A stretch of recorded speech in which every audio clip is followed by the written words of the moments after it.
So nearby Brad and Nisha, the heating bills have gone up. Fiend needs to pay its bills. We're paying them with sponsorships, which we'll talk about at the end of the video. In the meantime, people are like, the hell are those things? They look awesome. I want one. And you can get one if you live in America and wait till the end of the video. Let's talk about a vulture.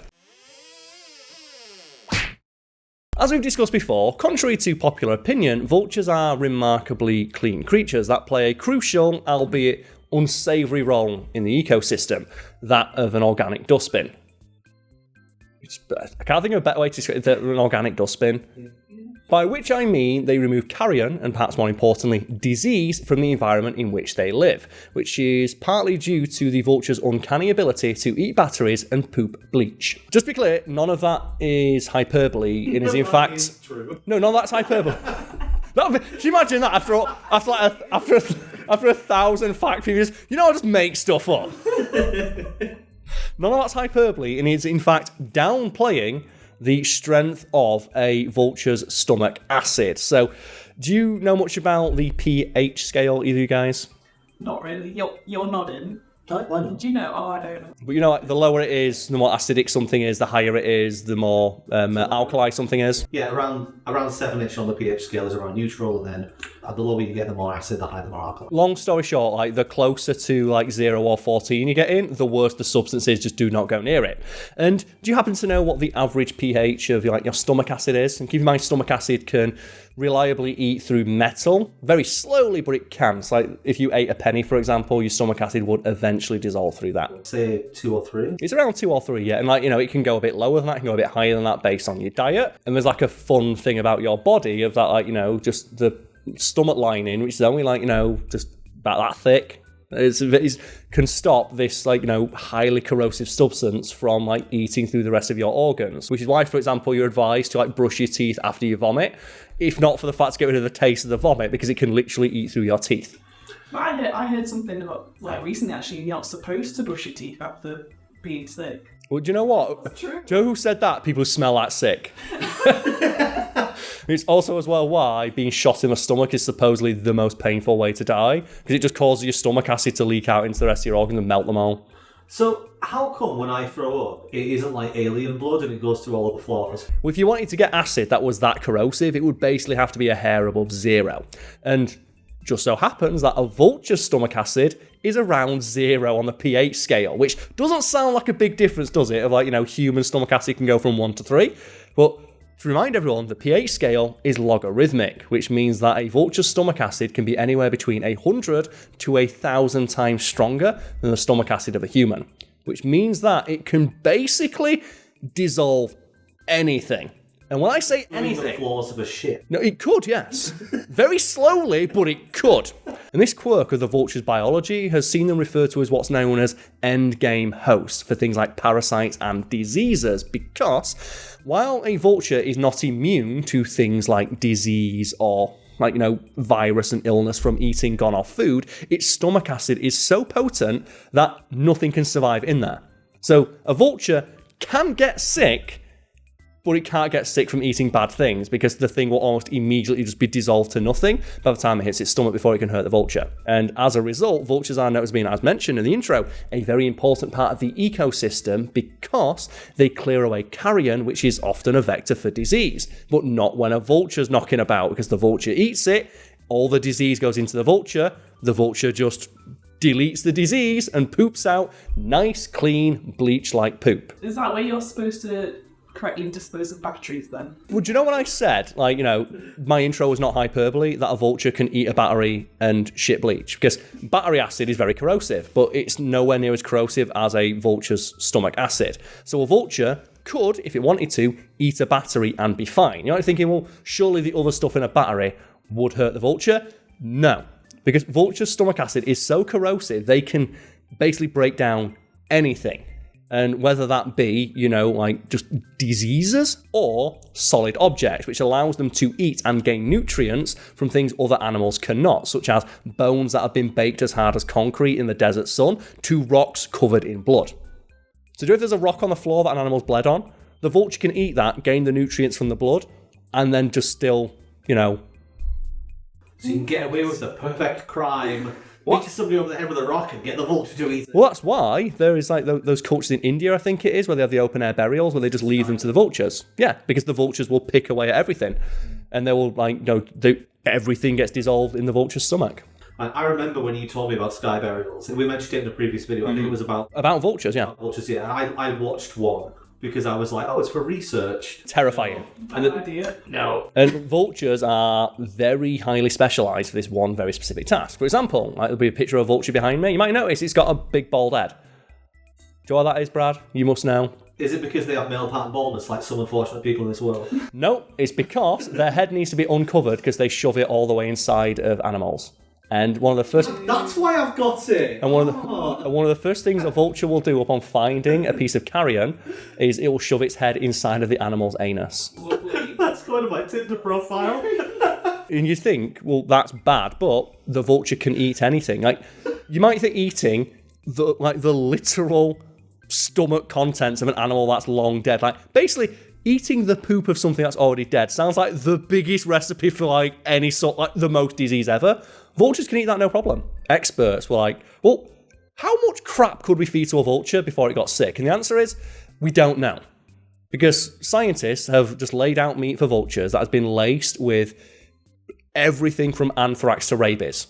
The latter being something that has a literal 100% like lethality rate in humans. Like rabies literally has a 100% mortality rate. There is like 4 people in history who've ever survived rabies, and it was like a complete fluke. It is the single most like deadly thing you could possibly be infected with. And vultures can just eat meat that they've just been shoving rabies into, and anthrax, and cholera, and botulism, and viruses, and parasites, and anything else you can think of, all shoved into a piece of meat that's already rotten, covered in flies, and eggs, and poo, and everything else you can... The blood's like, yum, yum, yum, into vulture's tongue. Like, it's like that image, you know, that one that makes you really uncomfortable, that cursed image, of that person like, does anyone else, like, eat McDonald's without taking the wrapper off? And it's like the bite out of the bird, and it's like, oh, no! They could do that. Imagine being Vulture Man, the superhero who can eat anything. Well, the Vulture, isn't there, from Spider-Man? And it's a terrifying idea. And obviously, having stomach acid that acidic means that it's acidic pretty much the entire way through the body. So, as mentioned, they can eat batteries and poop bleach. So, why does it come out as bleach? Well, bleach is like, I'm using that as a point of reference. It's not bleach, but it is a very, very effective antiseptic. Nothing can survive it. Even when it's poop, it still has incredible antiseptic qualities. And one of the things that vultures are really good at is like, when they're pawing around with their little claws, little vulture claws in carrion, they just poop and pee on themselves. And their highly acidic poop and pee basically just sterilizes their legs and the area around it. So it stops like the disease from spreading. But what about the good bacteria found in products such as Yakult? Can you imagine if you gave a vulture a Yakult and it exploded? He just doesn't know how to deal.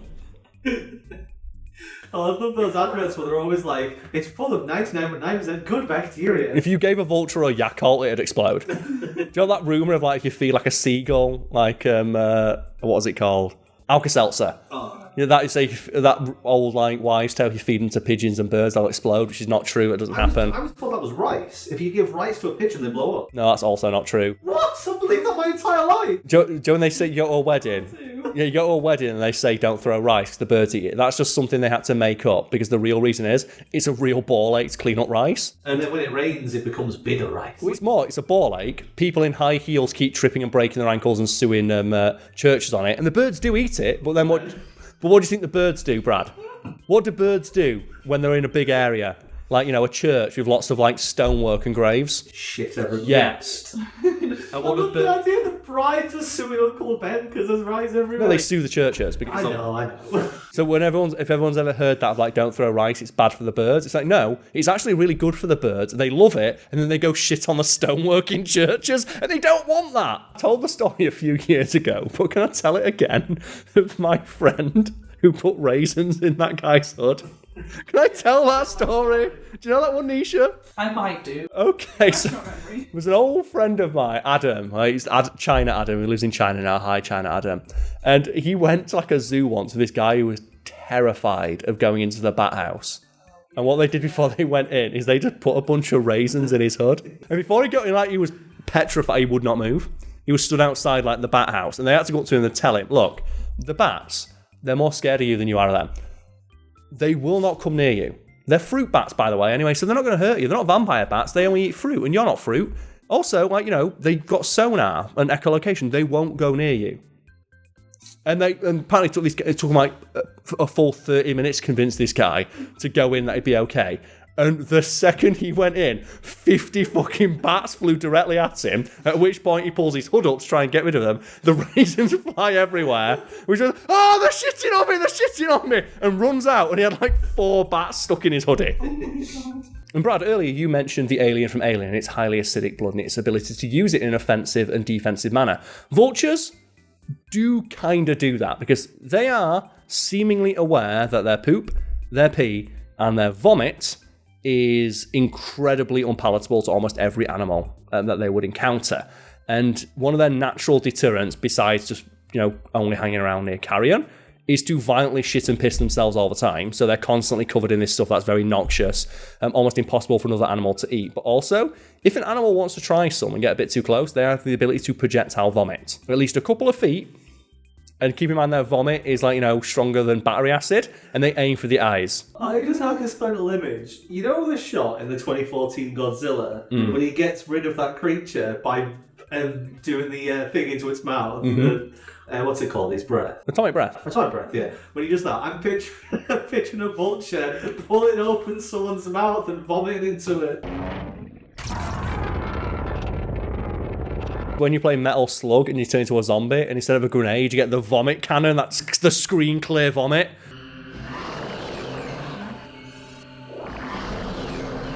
And obviously, if we mention Metal Slug, we've got to mention my favourite line reading in all video games. 'Cause I love Metal Slug, you're playing through, and it's like they've got the narrator, pick your character, and you get a gun, it's like, heavy machine gun, iron laser, and then you get the rocket launcher, and apparently the guy had never heard the word rocket launcher. So when you play Metal Slug, people are like, rocket launcher! It's like, what the fuck is that? Sounds like Forrest Gump. It's so... Because you're like, heavy machine gun. It's like... Rocket launcher! Yeah, that's how vultures have the ability to theoretically eat a battery, and they poop what is the, organic equivalent of bleach. And shout out to today's sponsor, who didn't know that this is the video that their content will be alongside. So Brad, we've got How Not to Do Business that's gone out before this, yes? That tells the full story of why we have these things. Go watch that. It'll be linked in the description below. But, Brad, what are these? These are some cool-ass things that I have on my desk. Yeah, so what you are looking at here are some little prints created by the sponsor for today's video, ErickDR 3D Design. Yes, and they're sponsoring this video because we felt so bad because it took them 6 months to get these little boys here. These good little boys, it took so long to get here that we said we're going to just throw your sponsorship into another video. Yeah, so if people are wondering what these are 3D prints, and they're adorable. They are absolutely adorable. And these prints come from creators such as Cinderwing 3D, Matt Meyer Makes, and Lazy Blue. So yes. Yeah, we'll provide the links in the description so you can check out the catalogues of these different people, and also obviously the store where you can buy these for yourself. And there'll be pictures on screen right now, but we've been sent a bunch because I think they might have just done that classic thing. Do you know, sometimes Psycho sends us merch and they go, fuck it, we've just got 40 t-shirts left over, you can have them all, and I just end up with 40 t-shirts in my house that I've got to give away. While Carl's doing this, I'll run through a bit of information for everybody. Yes. So the colours on these prints are part of the prints. So they're baked into the printing process. They're rad as shit. And they're made from polylactic acid filament, or PLA filament. That sounds like what a vulture would vomit up. It's a bioplastic that's made from corn, so it's more sustainable than traditional plastic. Could you eat one? Does it not say? If you want to try. A vulture could eat one. A vulture probably could eat one, yeah.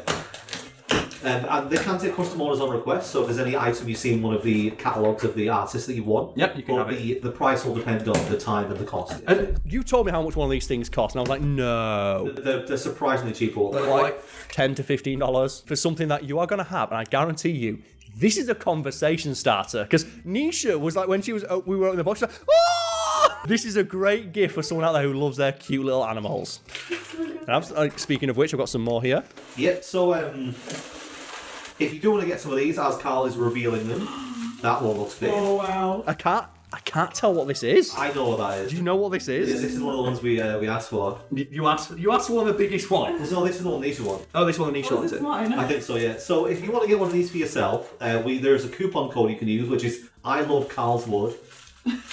And that'll get you 20% off. And the offer will be available for a couple of months after this video goes live. Yeah, and this video hopefully gets them some some eyeballs on their content, because we felt so bad. Go watch the 25-minute long rant about the post office. Just, you don't have a PO box? Yes, I do. Well, no, you don't. But do you want to take this and attach the wing? Because I don't want to do it and break it live on camera, because I've still got another box to open. That thing is cool as fuck. And then this will be one for Lucas, yes? That's the kind of thing that you just have on a shelf and someone comes up and goes, where did you get this? Oh, that's amazing. Cool. Yeah, I had to pick a dragon because it's me old dragon.